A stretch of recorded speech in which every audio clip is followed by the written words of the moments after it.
Welcome to another episode of DD on the Spot. As always, I'm your host, Ryan Johnson. And before I get to our guests here today, I'd like to remind everyone that if you enjoy this content, to please give a like and subscribe down below. I'd greatly appreciate it. We have Heather Pettit on the podcast. She's an NPC figure athlete coming to us all the way from the Lone Star State that is Texas. But most importantly, she's our current guest. Heather, thank you so much for being on the show.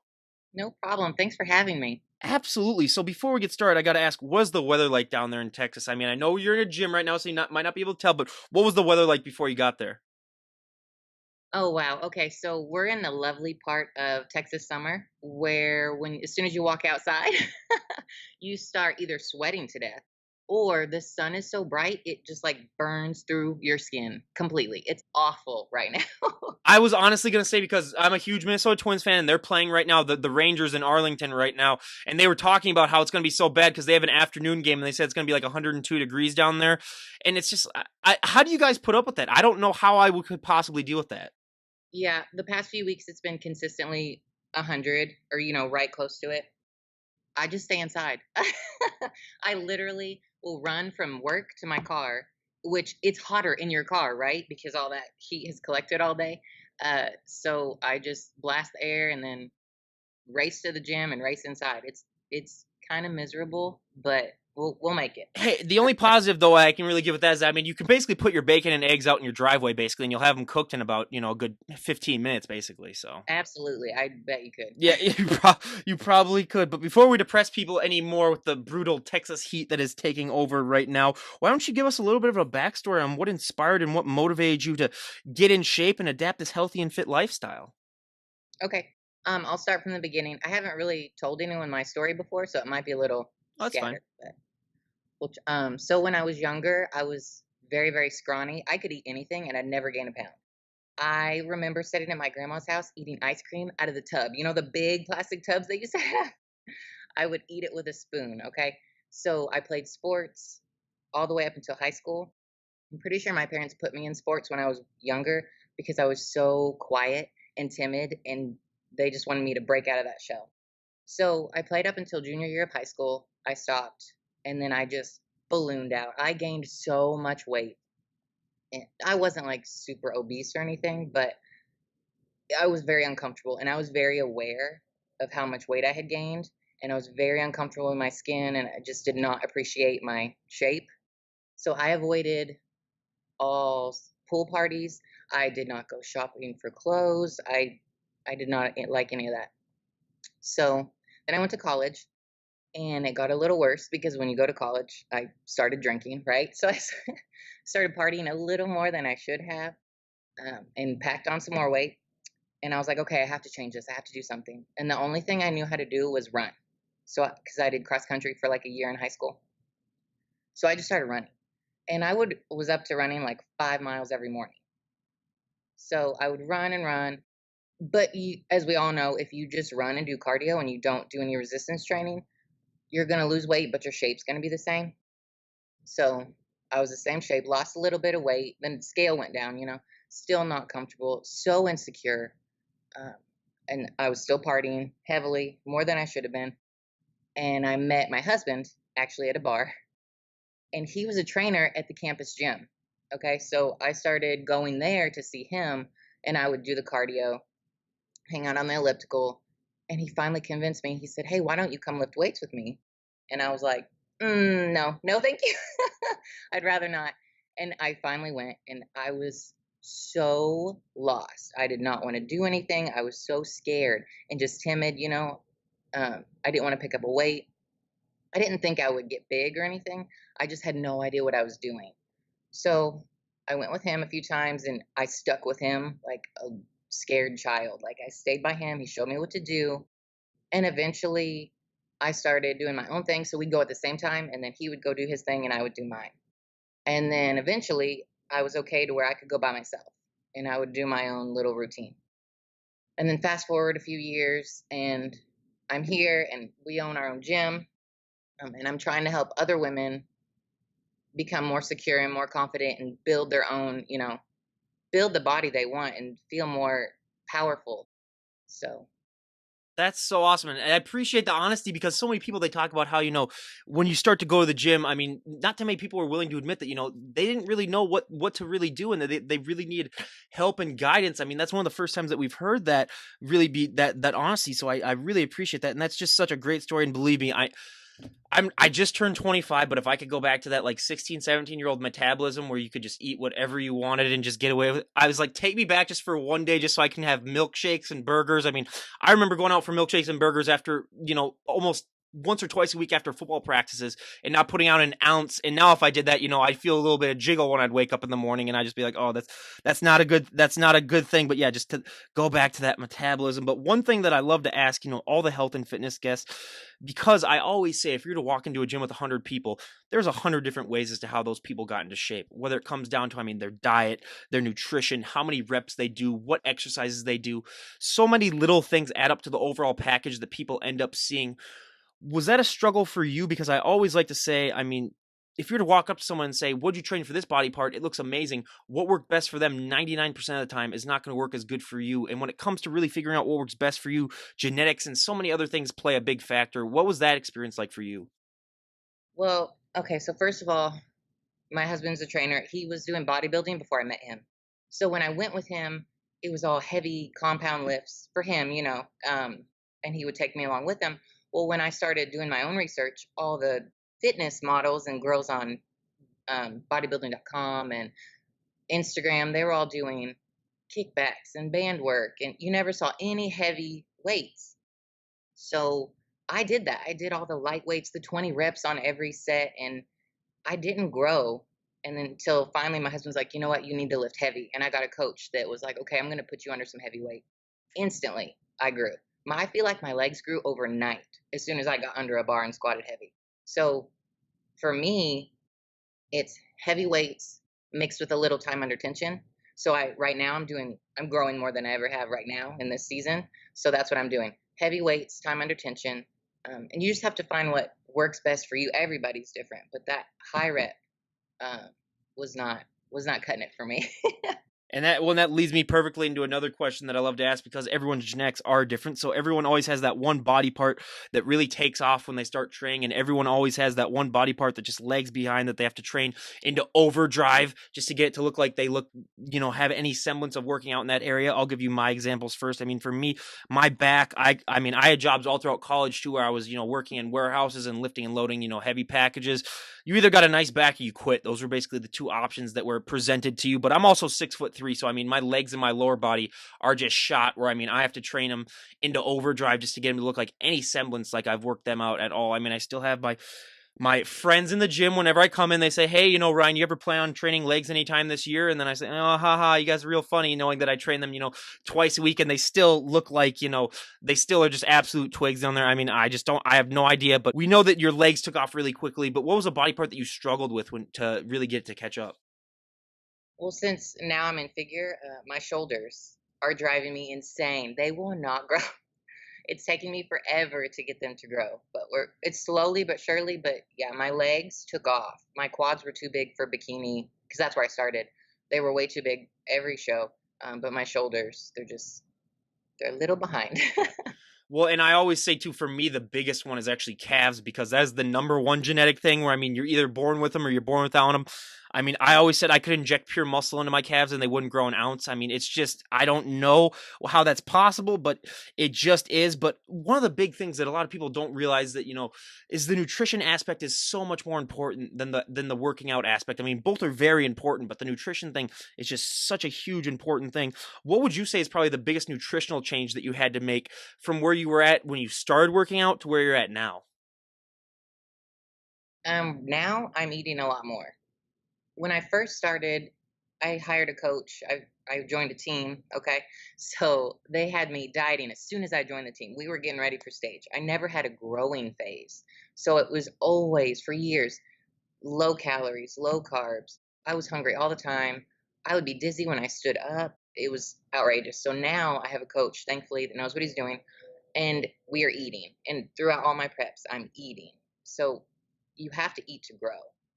So that's my thing. I realize that I do better on high fats than high carbs. So I lose weight better on high fats and I gain weight obviously better if I eat more carbs. Yeah. No, and that's just so important for people to realize because I always like to say it's sort of like you're sort of like a mad scientist. Just try sort of figuring out what works best for you. I mean, everyone's food is different. I mean, some people might be better, eating high fat. Some people might be better, just leaning down a little bit. I mean, it's just such a. I mean, for me too. I mean, that was just a thing that where I really had to figure it out as well. So it's just so important to just lay that groundwork in and sort of figure out what works best for you. But I always say just to be able to get in shape, to be able to go on a prep, takes so much hard work, determination, and dedication that 95% of the general public would not be able to do that. But going on a prep, you are notching things up to an extreme where, I mean, your diet has to be perfect. You got to get all of your workouts in. I mean, everything just becomes so scientific. What was that adjustment like for you? At first, it was a little difficult, but like I said, my husband had competed before, so I had him to guide me the whole way. So he kind of told me how it was going to be. Um, but I really think I thrived in that aspect actually because I love the discipline, the scheduling. I love all that. It kept me out of trouble, and it keeps me just going. And so if I skip a cardio in the morning, my day is thrown off. And I will not be shy if it's time to eat and I'm with my friends, we will stop and we will eat and I will eat my meal. I'll eat it cold. I don't care. So the discipline, I really enjoy that part. So that's not an issue for me anymore. Well, and yeah, that's one thing that I think a lot of people have to get used to. But yeah, once you really get it down and just realize, the results that you can see. I always say like once you see those results, it's really hard to to do something differently than that. But how long into your journey before you decide that you wanted to compete in a show? How long was that process? So I started lifting with my husband probably 2012, and I got on stage in the summer of 2013. So yeah, I didn't have any. Like I said, I did not have a growing season. I joined this team, and they put you either in prep mode or they put you in under construction mode. Under construction meant you needed to diet longer. So they instantly got me on stage. I was not ready. I weighed 108 pounds on stage. I was way too small. I'm 5'5". They measured me at 5'5.5" last show, but I don't know how I grew a half an inch. It's But from all those bones growing out, from all that I, working out. Yeah, they're extending, I guess, a little bit. Yeah. yeah, but yeah, so not very long at all. And then I did 3 shows that year, so I never had an off season that whole year. And then I finally left that team, got an actual coach, and he was like, "Okay, you need to grow." So we took a season to grow. I was gonna say, yeah, we hear so many stories about people who, when they get started, they're kind of just thrown into the wolves' den, basically. Just hey, let's get you on a show, let's just do that. Where they don't take that much time to really grow themselves. But I mean, either way, it's really just so hard. I think, especially the first time, or that's what I've heard at least from so many of our guests. But one of the things that I was most shocked by, that I mean, even now, it still was such a shock for me, but it's gotten easier for me to accept it as for that so many of these competitors. I mean, posing is the hardest thing. It's harder than your diet. It's harder than your working out. But I like to compare it now to being a perfect driver, where you can be a great driver, you can never be a perfect driver. You can be a great poser, you can never be a perfect poser. It's always ever evolving. What has your experience with posing been like? So my first experience with posing, I was doing bikini, and I hated it. It was awful. Okay, I know a lot of people bash bikini. I did 10 bikini shows, so this is coming like honesty. I've been there, I've done it. That posing was terrible for me personally. It did not match my personality. I'm not that sassy, like seductive. No, I cannot. So that was so hard for me to practice those poses. I hated doing it at the gym. I didn't want people to see me. But now I'm in figure. I found my actual place where I belong. I love it. I will hit a figure pose anywhere. In the gym, I go to posing classes, but it is very difficult. It's an art. So you're always practicing and always kind of tweaking it because your body's always changing. So you're always trying to get better. You're always evolving. But I love it now. Are you one of those people that does the poses in between sets when you're working out? No, Yeah. no. After I work out, I'll go into the little like workout room if there's no classes, and I'll go through my posing routine there. I do not hit them, but in between sets. I will admit when I was starting working out in college, there was a guy there that was a bodybuilder, and he would do it in between every single set. And I remember thinking first off, I was like, "What a tool, good guy." But then like, because I didn't know that he was a bodybuilder, I was just like, "Oh, this guy must be like the most vain person of all time." Because Yeah. he was just like, so then I finally went up and talked to him, and he's like, "Oh no, I'm getting ready for a show." And I was like, "Okay, that explains it." I was like, because if you weren't, I'd be like, "Okay, you might have some problems, dude, that you might need to get like checked." But yeah, that's one thing that I think a lot of people are shocked by too, is they see a lot of people, posing in between sets, and they don't realize that it's not them being vain. It's just them, checking and making sure that everything is down pat. But out of your figure poses, what is your favorite pose to do, and what is your least favorite pose to do? Let's see. My favorite pose is probably just the back pose. Well, no, that's a lie. My favorite pose is when I come out before I hit my front pose. I hit this power pose, I guess you'd call it, where I put one leg out in front of the other and my quad just pops. And I put both hands on my waist and I kind of twist. I love that one. It looks great. And my least favorite is the side stance pose when you're on the diagonal line on the side of stage. I hate that pose because you're always at an angle and you don't know how the judges can see you. So you're always kind of like moving around. And that's the one you have to hold the longest on stage. And I don't like it. I always said if I ever in the unlikely universe where I competed in women's figure or women's bikini, my favorite pose would be the back pose, just because that's the one pose where you can kind of let your smile down, you can kind of take a breath and relax. But on top of that, though, we one of our Australian guests was talking about how she was told by a judge that she would have been in first place. Ended up placing second, but she would have been in first had she not accidentally dropped her smile for about 20 seconds when they were doing the rounds, which is one thing that I had never realized, is that you got to keep that smile up. That's why I always say your jaw muscles at times must be probably one of the hardest things that hurts after a show. And that's just such an important thing that I think so many people don't realize, that you always have to keep it balanced. Because if you have like we had a girl whose last name started with a B, when they take their turns then doing the poses, I mean, she was out there for like 45 minutes just stuck in like those traditional poses where you're waiting for other people to get judged. So I mean, the human body is not meant to be in that type of a flex position for that amount of time. And I also love to say, I mean, some of these posing sessions that they have you guys go through, I mean, you're even more sore than you are for your normal workouts. It's just such a thing that so many people don't reckon and understand. And I always say, after the show, we've heard that so many people are just so much sore than they've ever been any day in their life, just because of all of that you put through your body. So yeah, I always love to talk about that posing aspect, because so many people think that, oh, I can just walk up on stage, I'll just flex and I'll just do all that type of stuff, and it'll be fine. I mean, the amount of times that I've heard from people, I waited until about I was 2 weeks out of my first show to learn how to pose, and it's every time I just cringe and I was like, oh, this is not going to be a good story. So yeah, it's just such an important aspect that I think at least society overlooks when it comes to the bodybuilding aspect. But now, the most embarrassing thing that I gotta ask, because as you can tell, I mean, I'm one of the palest person that you'll ever meet in your entire life, being from the upper Midwest and having my thick Norwegian roots, where I mean, I can't go outside without an SPF of 1 million. If it's sunny outside, I mean, I'll just get burnt to an absolute crisp. I've never been tan a day in my life. Well, farmer's tan, but let's be honest, that's not a real tan. But bodybuilders get to get tan. So I always love to ask, what is that feeling like when you get to put that tan on? And we hear so many stories about how, you see muscles that you never even knew that you had. Everything really seems to pop out. What is that feeling like for you? Well, first of all, I'm with you on the pale. Like, I just walked in from outside and I'm probably still red from it because, like, the sun hits me red. But I hate the tan. I absolutely hate the tan. The smell alone gives me nightmares. I cannot handle it. Um, but it does look beautiful if it's put on properly, and you can see all kinds of my lines get much more defined when I'm tan than when you're pale.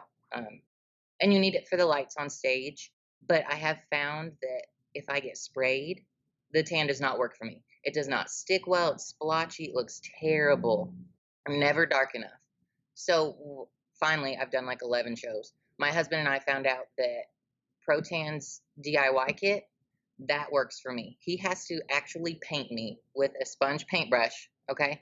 I have to be painted, but it looks so much better and so much cleaner.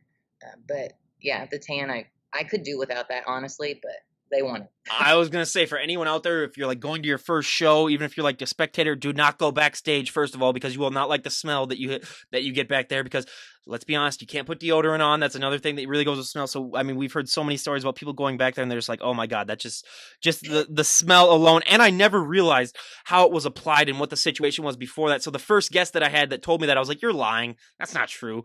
But then after like the fifth guest, I was like, okay, that's actually true. I'm not gonna go into it here now because people have heard it on the podcast way too many times. But yeah, that's definitely one of the shocking things. But another thing with that tan, I mean, you can't sit on anything. You can't really lean up against anything. I mean, you just basically have to become your own statue. We hear about, you got to bring your own bed sheets. So that's just another thing that just adds on to what these competitors have to go through. But now you also have to wear high heels when you're either a figure competitor or you're a bikini competitor. What has your experience with high heels been? Was that a difficulty for you? Absolutely. That is my least favorite part of competing. Okay, I hate the tan and the smell, but the heels. Now I'm okay. I'm okay. I've been competing for 6 years. I finally got the hang of walking in those dang heels. At first, I could not walk. I looked like a baby deer. Okay, my knees were wobbling. I could not do it. So my coach then told me to practice. So I was walking around home, my house, in those heels. And they were like, that's not enough. You need to wear them out. Do you know what those shoes look like? Okay, I have stripper heels and I wore them to the mall. Walking around the mall, it looked ridiculous. But I finally, okay, got used to them, got comfortable. Now they're not a big deal. But every time before I step on stage, I'm praying, please do not trip, do not get your heel stuck. That's my biggest fear when I go on stage. Okay, so you are the first girl from the South that I've had on that has said that they struggled in high heels, because I almost didn't even ask that question, because one of the best answers I've ever gotten from that was, I asked a girl's from Dallas and I asked her that. She goes, "Child, please, I've been born in these high heels." Like, and every girl from the South other than that has said, like, yeah, basically I walk in high heels, all the time. So when I realized that you were from Texas, I almost struggled when I was asking that question. I was like, should I even ask her that? Because we know the answer. But you are the first guest from Texas or from the South in general that has said that they struggle in high heels. So we have, like I said, this podcast is full of firsts. So that's one of our first, that we got a girl from the South who struggled in those high heels, because I always thought that, you guys basically, like the people said, you guys were born in them. But, for everyone, there's a completely different thing. But yeah, we've heard so many of those stories about how, if you're like vacuuming or if you're doing, stuff in the house, you're wearing those high heels just to get used to it. And I always said, if you ever wanted to break the internet, make the guy bodybuilders wear those high heels and have them walk out on stage. It's like, don't these girls have to go through enough already, and you got to make them wear high heels then when they're walking out on the stage? So that's just another thing that I think is just adding on to the list of what you guys have to go through. But a question that I ask all of my guests, whether they be, my bands and musicians, or my bodybuilders for my bands, I always ask, what is that feeling like when you get to walk up on stage and perform live in front of, hundreds to thousands of people? That also applies to the bodybuilders. What is that feeling like when you get to go up on stage and show off all of that hard work that you've worked months upon months on? Okay, well, let me say something about the heels. I'm not from Texas. Okay. I live in Texas. I'm from the Midwest. I'm from Indiana. Oh, okay. Yep. So I grew up barefoot. I was gonna say your accent. I was like, she's got a tad bit of Southern accent. Where I was like, it's not really like really. So that's what I was gonna guess. So okay, I guess the stereotype then is still true. We got a Northern girl from Tech. So yeah, I guess I can still rack that one up with the stereotype as still being true. Then I guess. But yeah, back to stage. My first few shows, I got on stage and I could not tell you who was right in front of me. I couldn't tell you who was next to me. I can't remember. I would get up there and I'm pretty sure I hit my poses, but I don't know because I kind of blacked out. So I went through the motions. I'm sure I ran through my poses in like 2 seconds. But as I competed more and I got used to it a little more, my last two shows, I just walked out there and it felt amazing. I couldn't see the audience. I could only see the judges right in front of me, which is who you need to look at anyways. But it just feels great to be up there and show off all your hard work. And I actually hate being in front of crowds of people and I hate being the center of attention. But I'm like, dang it, I worked hard for this. I'm gonna get my attention and I'm gonna work it. And so the lights are so bright. You just go up there, you do your thing, and then it's done. Yeah, it's just, and that, it's just such an amazing feeling. That's one thing that I've heard from so many people. And just, if anyone could experience that in their life with doing anything, I'd say definitely just stick with that. But going from bikini to figure, what would you say was probably one of the biggest challenges that you had to face? Um, I was actually told a lot by a few people that I should just stop competing. I wasn't good at it. I should do something I was good at. Um, and I knew that bikini wasn't. where I belonged. Like, I just didn't feel like that's where I fit. And as soon as I hit my first figure poses in my classes, I felt it. I was like, this is where I belong. This is where I need to be. So I needed to grow. So that was my hardest part. I cannot put on muscle. It takes me forever. So just growing from being in bikini to being able to fit in figure was the hardest part.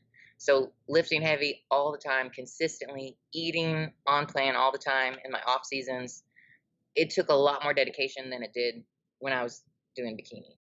I was gonna say, as soon as you said that when you grew up you were a little bit scrawny, I was like, okay, that was my story too. So I was like, us scrawny people, it takes us so much harder to work out. And I mean, well, me being that tall, I mean, you got so much more different things. But just being that when normally that scrawny arc, I mean, it's such harder to gain muscle. And so I completely understand that 100% when you're coming through that. Where literally, I mean, you could basically live in the gym and then you'd still be like, you see some of those genetic freaks that walk in and like they only work out, like once or twice a week, and you're just like, screw you, dude. Like it's like, come on, just like it's ridiculous. But yeah, so I mean, I couldn't understand that more. But now we go to a fun question. What is your go-to post-show meal? Oh Lord. Okay. I've learned what to stay away from, actually. Stay away from peanut butter and stay away from ice cream. Okay? My first show, I sat in the audience and I ate half a tub of peanut butter. Don't ever do that. That was awful. But usually I go for fajitas somewhere. So I get some meat and some vegetables and I eat 2 bites and I'm full. So we got to take it home. But it's usually fajitas, something Mexican. Yeah, that would be good. But I always said if I ever competed, I would just rent out a Five Guys for the night and just say, "Hey, you're gonna feed me until I either die, pass out, or puke. But either way, I'm getting my money's worth." But yeah, one thing that a lot of people don't realize is that you're not gonna be able to pig out after you've been dieted down for that long. I mean, like you said, you take 2 bites and then you're full just because your body is just so used to that. But probably the most important question that I ask on this podcast is, so many people don't realize that that look that you guys put on stage is not sustainable. I mean, so many people take a look at those photos and they think, these guys have worked their butts off for that look. How are they not able to maintain that? And I think part of it is because you have shows like Biggest Loser where, these people go on and they lose, like 150 pounds and some of them are able to keep that weight off. So I think a lot of people associate that with bodybuilding too, where they're like, oh, if they've worked their butt off to look like that, why can't they just look like that year round? But they don't realize that, I mean, you guys have sort of manipulated your body when it comes down to the dieting and to the working out into a look that is not sustainable. I mean, some people try to maintain that look and it really does shorten their career. But, and then, like I always got to say, the asterisk point, there are some of those genetic freaks where they can maintain it a little bit for year round. I mean, no one is going to look as good as they look on stage, 24/7. But what was that experience like for you when you first realized, hey, this look that I put on stage, all this hard work and dedication and determination, I'm not going to be able to maintain this look. What was that like for you, and how has it evolved as your career has gotten on? Has it gotten easier for you to deal with your off-season look as opposed to when you got started? It is a lot easier now. When I first started, like I said, I was 108 pounds when I walked across the stage. And my last time I competed, I was 135. So I put on a lot of weight in my off seasons and lost a lot of weight for preps. My first off season, I struggled a lot. It was very, very hard for me to wrap my brain around the fact that I had to gain a bunch of weight back. I was way too small. Um, and I do carry a lot of weight. Some women carry a lot of weight in their waist and their stomach. That's where mine goes. I don't carry a lot in my legs and my glutes. So it was very hard for me to understand that, and I hated it. None of my clothes fit, and I had to buy 2 separate wardrobes, one for when I was tiny for a show and one for when I was in off season. But now I understand it, and I understand that it's absolutely necessary to gain all that weight. And I hate when people post on social media that they're staying stage lean or 5 pounds from stage weight. That is so untrue and so unfair to tell people that don't know anything about the sport that you're going to stay that lean year round. So then I have clients come to me for personal training and they show me pictures and they want to be like this fitness model. You can't look like that year round. That drives me crazy. I wish I could just make people stop lying to everybody. That, believe me, one of the reasons why I started this whole thing when I started having health and fitness guests come on is because of that, because I saw so many like cases firsthand where I'd have friends where they're like, "Oh, I just want to look like her," and I was like, first of all, you don't know what she does to maintain that look or to get that look. Second of all, you don't realize that mainly they hoard photos from like photo shoots that they have and other things, and then they post them year round when they're not looking like they look that like that. So it's just such a tricky thing. But I mean, I understand why people do that, but still at the same point, it's like, let's have just a little bit of accountability where it's like, yeah, you're not going to be able to maintain that look. And it's just, yeah, I that's why I love asking that question. And I always say it's just like starting your own business where you got to spend money to make money. You got to put on weight if you want to put on muscle. I mean, those two things just go so hand in hand. But another myth that I love to bust on this podcast, we talked about it a little bit before we started recording. I mean, it's gotten better the last 5 years due to Instagram, but there are still so many women that have that fear where if you walk into the gym, you do, one bicep curl, you do one pull up or anything that has to do with, weights other than your cardio, you're going to put on 50 pounds of muscle overnight. I mean, I always said you'd be the biggest commodity of all time. The government would probably try to kidnap you and like put your genetics in every single person on the planet then, because I mean it would just be the biggest thing of all time.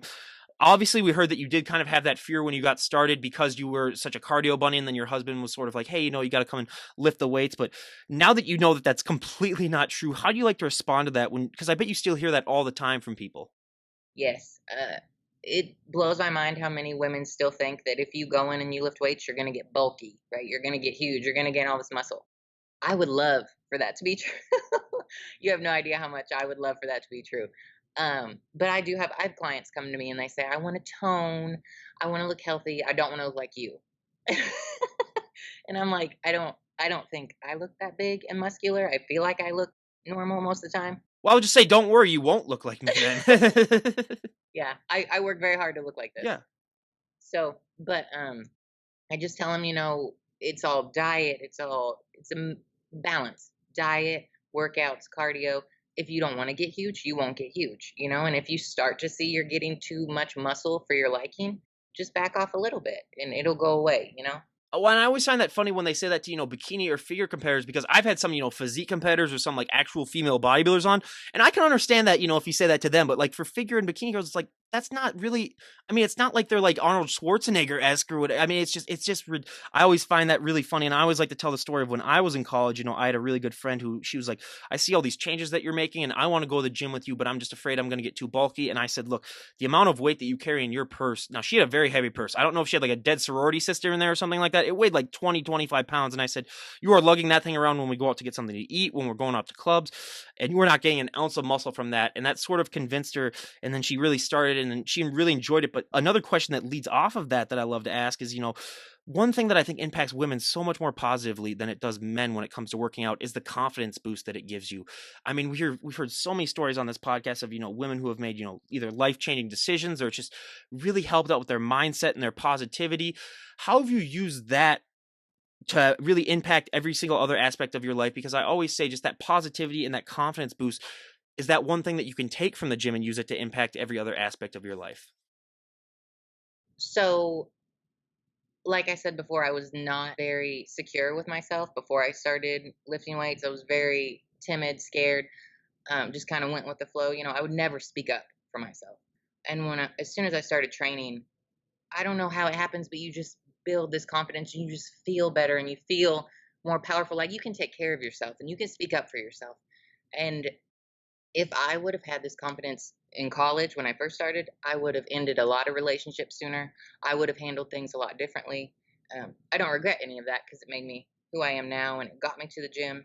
But um, it's helped me so much become stronger physically and mentally and emotionally. I've had a lot of family, we'll say traumatic events, kind of health wise, in the last few years, and all my family's in Indiana, where I'm from.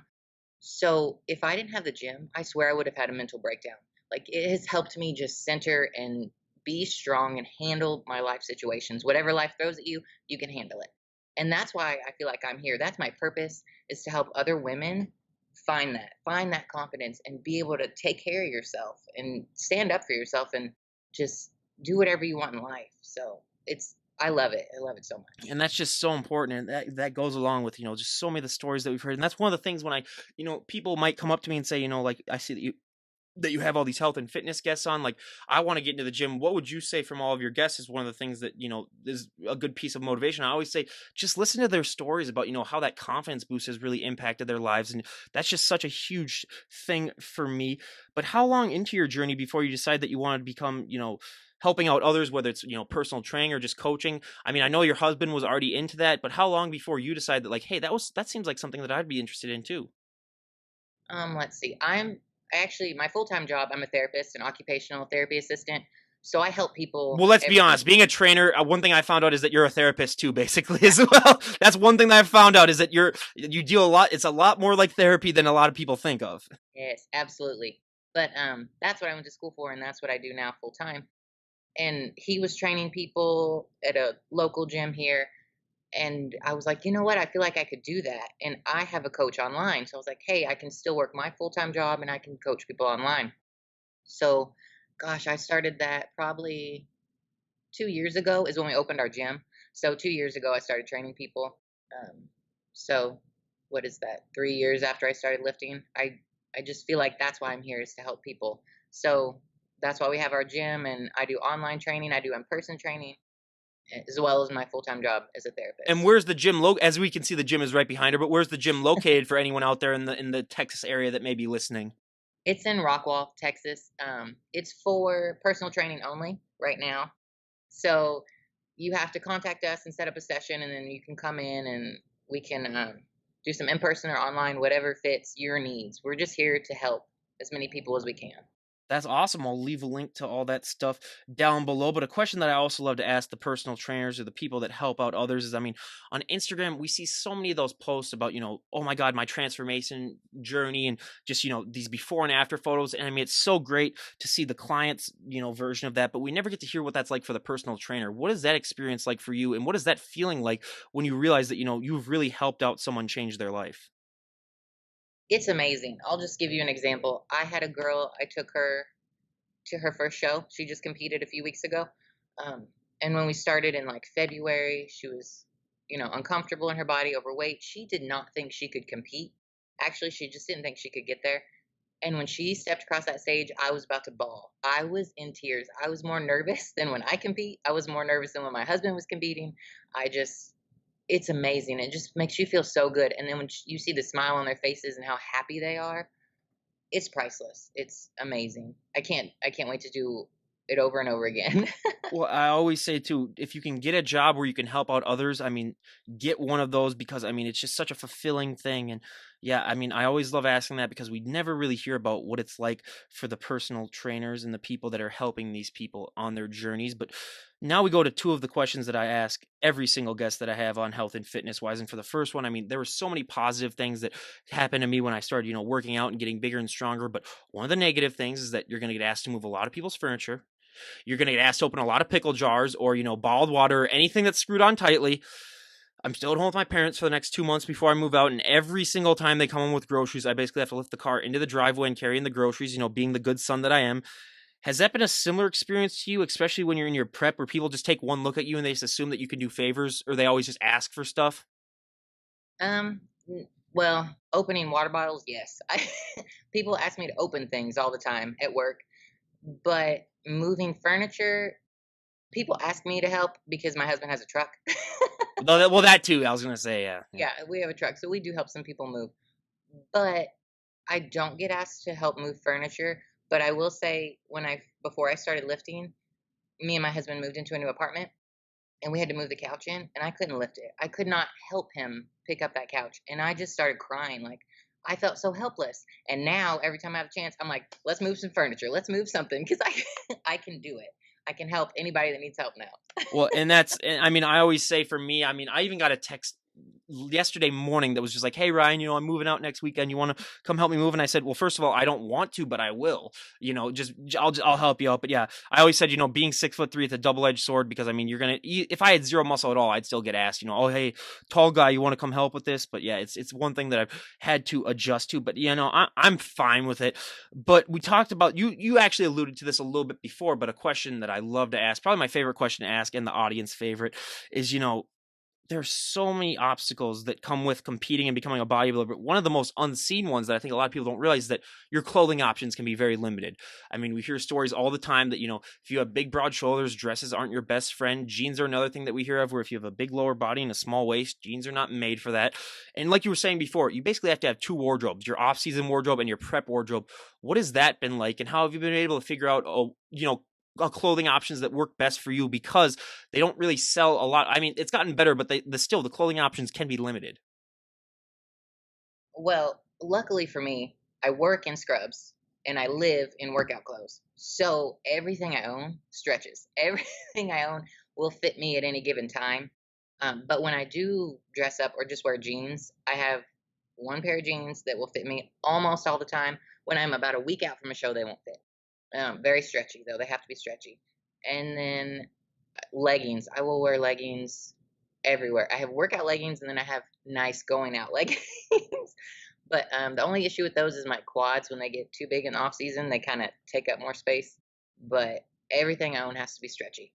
I mean, I always gotta say, if there's anyone out there who's thinking of a way to, make easy money, I've had so many health and fitness guests on, and they just swear that they need their clothes. So get on it. But now we go to the questionnaire part of the podcast before we wrap things up, where I'm gonna ask Heather here about a half dozen or so just easy questions that we're gonna see how our answers stack up to everyone else that's been on the show. So for our first question, what is one item that you always need to have in your fridge?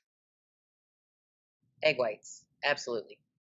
That has been one of our most popular answers. We've had the last two answers have actually been almond milk, and then another type of milk that I'd never heard before. So I was definitely going to look into that. But yeah, egg whites and chicken for me. I used to basically live off of eggs when I was, really into things in college, but it got to a point where I ate eggs so much that like I just couldn't digest them properly. So now I've been taking a break with them. So I might give them a try in a couple of months. But yeah, I was eating those just left and right. But now, out of all of your followers that you have on Instagram, what do you think would be one thing that they would be most shocked to find out about you if they met you in person? Oh God. Probably that I'm super, super clumsy. I We hardly have any glasses left in my kitchen because I dropped them all. I will trip over nothing at all. Well, you on Prep Brain must be just absolutely hilarious then. It's kind of bad. No, yeah, I mean, that is honestly, that is the first time that we've heard anyone say you're going to be like our 160th health and fitness guest. And that's the first time we've ever heard anyone say that they're a little bit clumsy. But yeah, I can't imagine, especially on Prep Brain, just what that must be like. But yeah, I mean, it's just again, just what you guys go through is just so amazing that a lot of people just don't understand that. But going on in the questionnaire, if someone were to walk up to you and say, Heather, we made the decision, you can change one thing about the sport of bodybuilding and everyone would go along with it, what would be one thing that you would most like to see changed? Like the actual competition part. Well, we can do either one you want. It doesn't matter. Okay, let's the competition part. A lot of people are gonna hate me for this. I feel like I would put bikini and men's physique separate. So they would be at night, prejudging and finals all together. And then every other category would be in the morning, prejudging and finals together. So your family could come and wouldn't have to sit for hours to wait for you to go across the stage. It'd be a lot quicker for everybody, for the morning shows and the night shows. And you could enjoy and celebrate with your friends afterwards. Because at least down here in Texas, the shows will run till after midnight. Your grandparents don't want to go out to eat then. You know what I mean? Like, it's just too late. So I would just split it up. That is the first time that we've ever heard that. I didn't even know that was a thing. So yeah, I'll look into that, because yeah, that's the first time. Normally we hear just like the judges need to be, there seems to be some bias sometimes where they want you a little bit more of a leaner look, and just where they need to even things out a little bit more. But yeah, I've never really considered that. But now that I think about it, yeah, that seems like, I mean, yeah, some of these shows, yeah, let's be honest, what's going to be open at like 1 a.m. when you're trying to get something Right. to eat too, first of all. So that's, yeah, I guess, yeah, I gotta say, if that's the truth, I mean, they definitely need to work on that. But out of your entire, bodybuilding and fitness journey, what is one moment that stands out above all the rest? Oh, absolutely. When I competed in this past December in my first figure show, and I won first in my class, first in novice, and I took novice overall. It was just amazing. Just to win, first of all, was amazing because in bikini I always placed really low. But it was just like validation. This is where I belong. This is where I need to be, and I just felt like at home and at peace, and it was just the best moment. I mean, when once your name gets called and you realize that you won, I mean, I can't imagine what that feeling must be like, but I mean, that just I mean, I mean, just more power to people that do that just because I mean, just all that validation. I always say you guys are working out for such a long period of time to be on stage for sometimes like only like a minute long. Mhm. It's like when you really come down to it, I mean, and just all that hard work that goes into it and that dedication. I mean, so many people lack that in today's society, which is why I love to, bring that up. But now, if you could go back in time and talk to the 18-year-old version of yourself, what would be the best piece of advice you would give her? Ooh, probably don't be too hard on yourself. You're gonna make it. And just keep going. Never ever quit or give up on anything that you do, because it'll lead you to where you need to be. I would personally say, invest in Apple, invest a little bit in Google. You can never go wrong with those.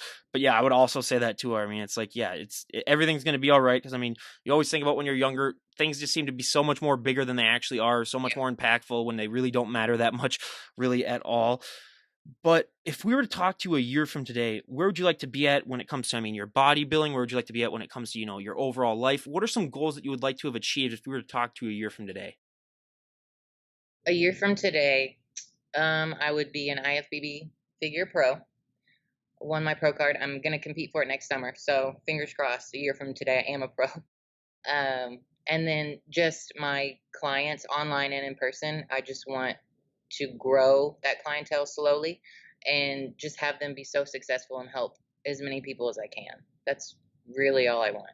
And we wish you nothing but the best in that. And again, I'll leave a link to all of her stuff down below so anyone who's interested can go and check that out. But now, lastly, is there anyone that you would like to give a shout out to? Ooh. Well, my parents are gonna watch this. So hi mom, hi dad. But probably my husband. He is the one that kind of got me into bodybuilding, but he didn't push me to do it, didn't ask me to do it. It was my idea. He's always backed me up 100% in everything. Helped me, tanned me, right? Because I have to be painted. Um, and just, I can't thank him enough for everything he's done. All right, and I'll give a shout out to her husband. You can check his Instagram out down below too. I'll leave a link to that. But now, the last question that I love to ask every single health and fitness guest before we wrap things up is, so many people when it comes to getting their journey started and just getting in better shape. I mean, I was like those people where you have so many excuses. I mean, I was a little bit OCD where I mean, if it was 7 o'clock or if it was 7:01, let's say, and I'd work out at 7, I'd wait until it's like, oh, okay, let's wait until it's 7:15. It's got to be like a round number. Or if it's like if I were to like say, oh, I got to start working out today, I'd be like, oh, I'll wait until Monday because it's the start of the week. I mean, I'd come up with every excuse in the book, but I found that it is so much harder once you walk into that gym to walk out without getting in a workout. But if you were to say, walk down the street and someone were to say, "Oh my God, you look amazing. I want to get into shape too." What is the best piece of advice that you like to tell people just to get them inspired and motivated to go into the gym and get started?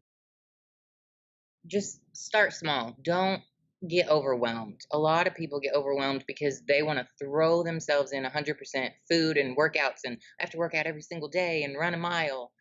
Just start small. Just go in, do what you know, do your research, and just have fun, really, because it's a journey and it's going to take a long time and you need to enjoy it. If you don't enjoy it, you won't stick with it. Yeah, I also say, my 2 cents is also, go with a friend too if you can, because it's so much easier to have that extra added motivation and support. I mean, I did it all by myself, and if I could have done it with a friend, it would have been so much easier for me. But again, we cannot thank Heather enough for coming on the podcast. I'll leave a link to all of her stuff down below. I mean, it was so great talking to you and hearing your story. And lastly, what part of Indiana are you from? I'm just curious. I'm from the southern part of Indiana, so I went to school in Evansville, but I'm from Corden.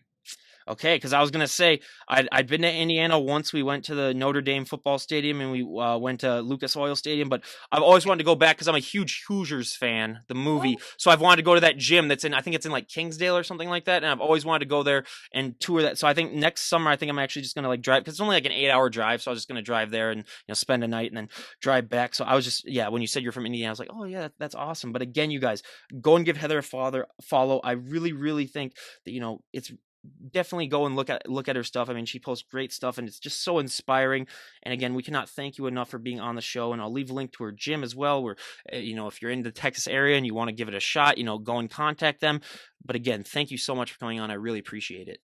Thank you for having me. It was great. Absolutely. So again, you guys, this is Ryan Johnson, DD on the spot, signing out. Have a great day, everyone.